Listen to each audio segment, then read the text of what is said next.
Untuk pertama kali sejak hampir 2 tahun, kegiatan Car Free Day di Surabaya kembali digelar. Ini adalah bagian dari relaksasi yang diberikan setelah Surabaya turun status ke level 1 PPKM. Berbagai syarat ketat harus dipatuhi oleh para pengunjung Car Free Day. Tentu saja berbeda dengan kegiatan Car Free Day di hari-hari sebelum pandemi. Pada saat ini cukup ketat ya, jadi kalau kita mau masuk ke dalam area Car Free Day di Jalan Kembang Jepun ini, wajib registrasi atau men-scan aplikasi Peduli Lindungi dahulu. Ini sebagai catatan ya. Oke, sudah masuk di Kembang Jepun.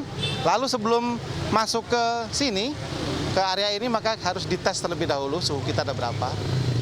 Berapa Pak?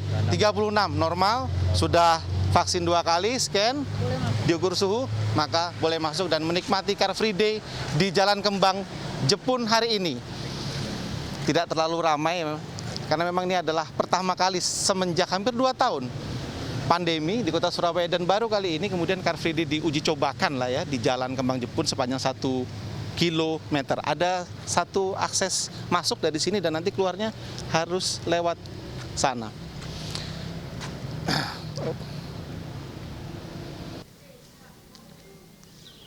Karena hanya ada satu akses masuk dan satu akses keluar, di sana keluar, di sana masuk, maka ruas-ruas jalan yang lain seperti ini yang mengarah ke Jalan Kembang Jepun ditutup dan juga dijaga oleh bapak-bapak polisi, bapak Dishub, dan juga bapak dari Linmas ini. Siapa saja yang kemudian mencoba untuk masuk, menerobos di luar pintu masuk ke Car Free Day Kembang Jepun ini pasti akan ditolak dan diarahkan untuk memutar ke pintu masuk yang ada di sana untuk dilakukan pemeriksaan apakah dia berhak untuk menjadi pengunjung Car Free Day di Jalan Kembang Jepun ini atau tidak.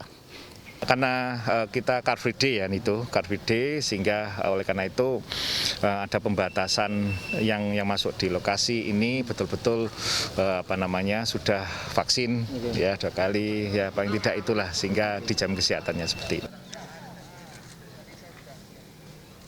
Dibuka dari jam 6 hingga jam 9 pagi, Car Free Day di Kembang Jepun ini hanya dibatasi maksimal 200 orang saja. Jadi tidak heran jika sekarang sudah jam 8, maka tidak terlalu banyak ya orang-orang yang kemudian berkegiatan di Car Free Day ini seperti di Car Free Day yang lalu.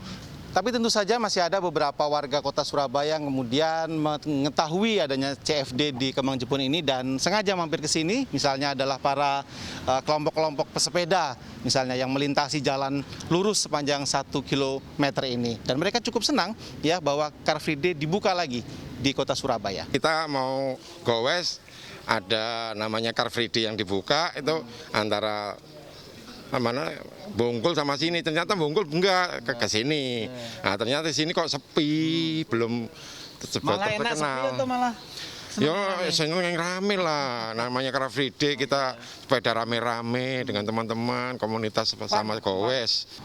Nah, rencananya minggu depan dan minggu-minggu setelahnya, jika Surabaya masih berada dalam level 1, maka beberapa tempat selain Kembang Jepun ini juga akan dibuka untuk CFD. Tapi syaratnya selain menunjukkan berbagai syarat bagi para pengunjung, juga tidak boleh ada yang berjualan di arena CFD selama masa pandemi ini.